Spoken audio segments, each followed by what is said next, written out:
Thanks, Amy.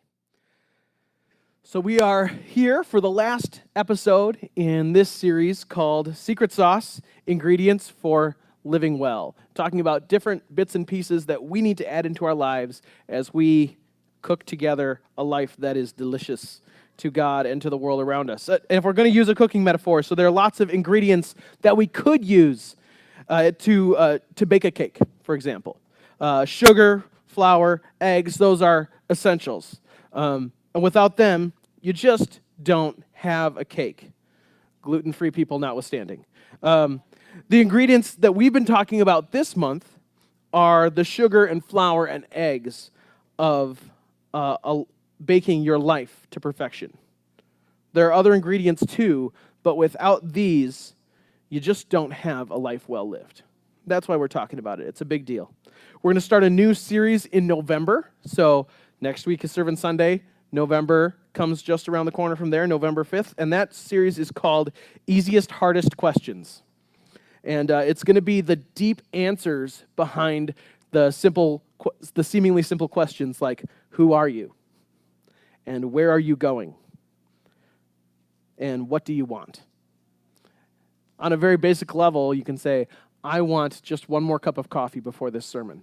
That's easy, but then there's something deeper that each of us crave at the heart of who we are. And we're going to talk about those sorts of things throughout the month of November, and I hope you can join us for that. But today, the last of our ingredients is discipline.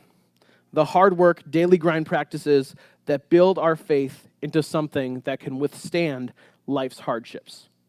And I'm not talking about giving or receiving discipline, like punishment for someone's wrongdoing, and that's a theme that also appears in the Bible, and we're not talking about that today, because it's too different from this other type of definition for discipline. I'm talking about the fact that following Jesus in this life requires disciplined, intentional action. John Wesley is a name that might sound familiar.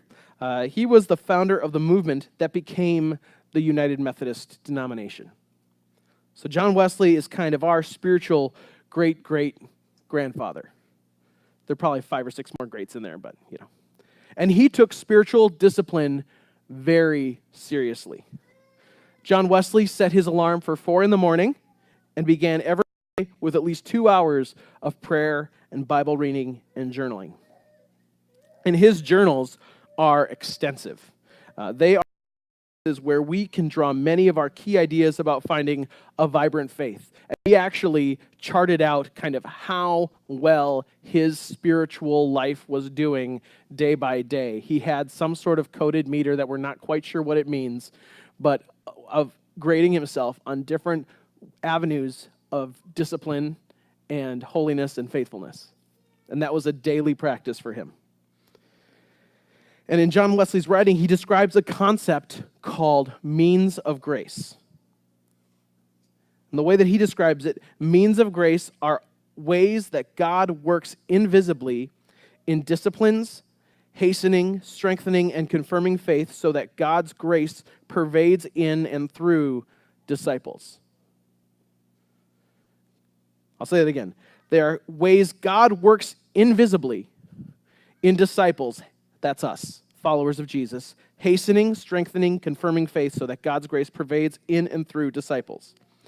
And you can be confident that this is the right and true and accurate definition of means of grace because I got it right on the site.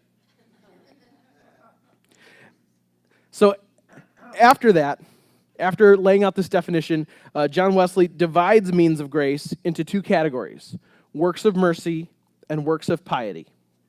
And the works of mercy are things that I've been talking about a lot lately.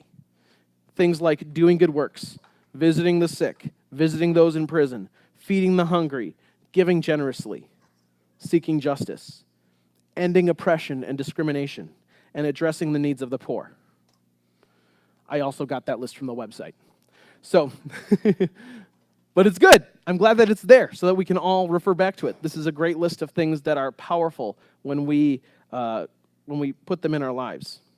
So if you've ever wondered why a church would spend so much time talking about issues of justice and serving in our community and not focusing on more spiritual things The truth is that drawing from our own heritage, all the way back to John Wesley, the truth is we believe doing good and seeking justice are spiritual things.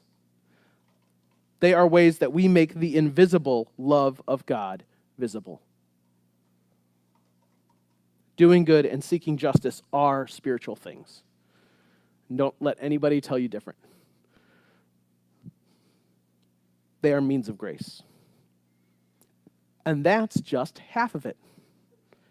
John Wesley also talked about the works of piety, so the other side of means of grace. And these are the more explicitly spiritual things that sound like they came off a denomination's website. Because they did. The works of piety include individual practices like reading the Bible, meditating and studying the scriptures, prayer, fasting. So that's abstaining from food for the sake of closeness to God. It's not just for Lent anymore. Regularly attending worship, healthy living, and sharing our faith with others. And then there's this separate list that includes communal practices. So these are things that we do as we all get together and work toward a common goal. And that's regularly sharing in sacraments. Do you know you can't do those by yourself? And Christian conferencing, that's a weird thing that is unique to Methodists, but it basically means getting together for the sake of accountability. So we all gather and share our lives with one another. And Bible study in groups as well. So that's a long list of things that I just named. All activities that are good and fruitful for the sake of growing our faith. Disciplines that sound like a lot of work. And I'm not here today to throw a lot of shoulds at you, just so you know. That's if it ever sounds like I'm doing that, call me on it, because I never want to be that guy that's telling you these are the things you should do, all right? Or else. I don't want to make you feel guilty about the practices that you have or haven't done. I simply want to encourage you to think about where you're at. And just like John Wesley tracking his spiritual progress and regression and back and forth and ebb and flow, I want you to do a self-assessment of how you rate on each of these practices and then commit to take just one step forward.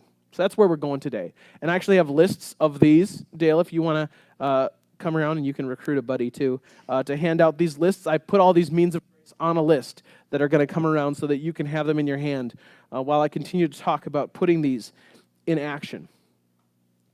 And this could be a whole series on its own, like parsing through each bullet point on this list. But the truth is, I can't tell you which one of these you need today. So I'm going to talk about all of them as a whole and the kind of discipline that it takes for us to do that as well. So I've made these handy little lists of these spiritual practices that my friends are handing out so that you can look at and ponder it this morning. And like I said, I'm not going to tell you what you should do. Spiritual practices are a personal thing, and each of us has different proclivities.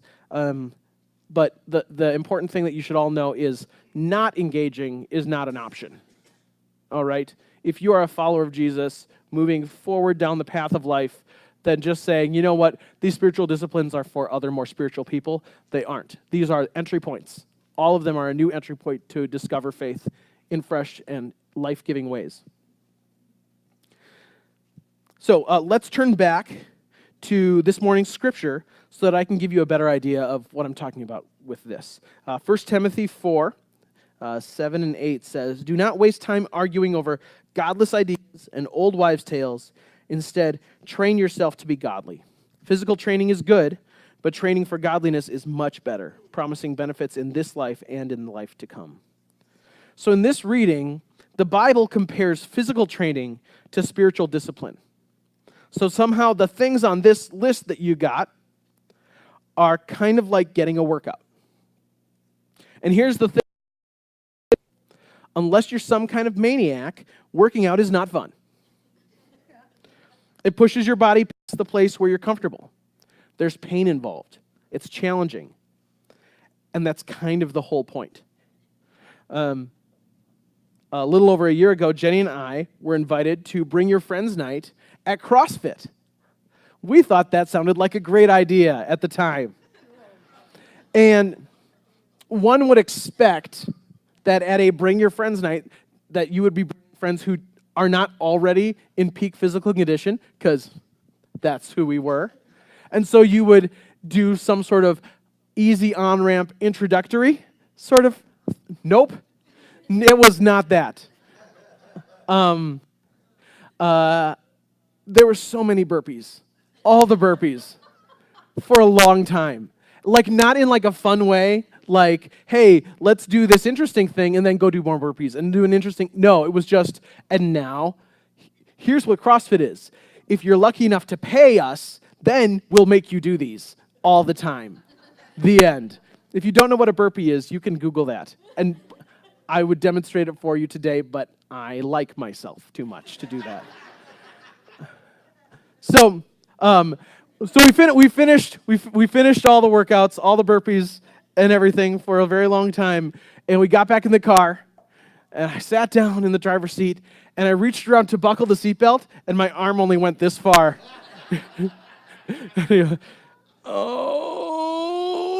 Okay. So, I think Bring Your Friends night had the intended effect. I respect CrossFit people more, if that was the intended effect, but I have no intention of ever giving them my money. So, anyway, those first few days of working out can be painful.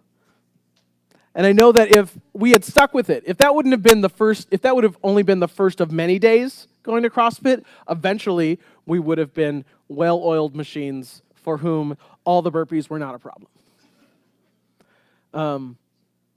But when you build exercise in the routine of life, you start to see your body develop. You'll be stronger. You'll have more endurance. And spiritual training works exactly the same way. If you've never been the kind of person to take time to pray each day, if you've never cleared your schedule to serve others, it can be pretty hard to get started. But once you do, if you stick with it, if you're disciplined about it, you'll notice that you're getting stronger. Stronger in your faith. Stronger for the sake of your friends and others around you. Stronger in faithfulness. Stronger in wisdom. And just like a physical workout, you'll grow in endurance. Building holy practices into your life now will build within you the capacity to handle life when it gets challenging. Building spiritual practices to your life now will equip you for when life gets challenging. Because you can't cram for a physical challenge. I always used to cram for exams at school, right? Like just completely put off studying until the last minute and then stuff all the information in your head and then just bleh it all out onto the test. And then it's not in here anymore. It's on the test and I couldn't remember it tomorrow, but I've got it for today, right? And you can't do that for physical exertion. You can't put off training for a marathon until the day before. It just doesn't work that way. If you haven't trained properly over the course of months ahead of time, that marathon will break you. You train your body in anticipation of the big challenge to come. And the same is true of your soul. But you don't know when the marathon for your soul is coming. It could come any moment. And so the process of training is one that is ongoing from this day into the future. Train now. Grow strong now so that when the big challenge in your life is in front of you, you have done the training to handle it. You have the strength and endurance of spirit to endure. And I have one last thought about these means of grace. If your life were a song, what part would these means of grace play in the song? Think about this for a minute. Like, would these practices that you've got in your hands, look over them for a moment, would it be a cymbal crash? So only coming in right at the most climactic moments, right? Something terrible happened, I better pray. Something great happened, I better go to church so I can tell people how great that is. Right? I feel thankful today because it's like Thanksgiving weekend and everybody's talking about thankful stuff, so I'll go serve. Is it that cymbal crash that just comes in once and then fades into the background? Or would these disciplines for holy living be the keyboard? Kind of tinkling pretty high notes here and there throughout the song, but not really changing the tune. Are these practices things that you do here and there when it works for your life, but it is not the foundation of your life? If I could choose for you which part in the band, and which part of this song your spiritual disciplines would be, I would choose the bass line. All right? The bass line is the foundation for the song. It holds the groove together, right? Everyone else in the band gets their cue off the bass line. And Tom and Dave are like, yep, you are right. The bass line is a constant. It's a necessity. It's an ingredient you need if your life is going to sing out over the noise in this world. You need to be grounded in rhythms of action that root your faith and train your soul how to remain faithful even when life gets challenging. Offering time is coming in just a minute or two, and I have 2 challenges for you during that time. First, I want you to listen to the bass line, all right? Sometimes I know it's easy to get lost in the delightful vocals and the amazing electric guitar playing.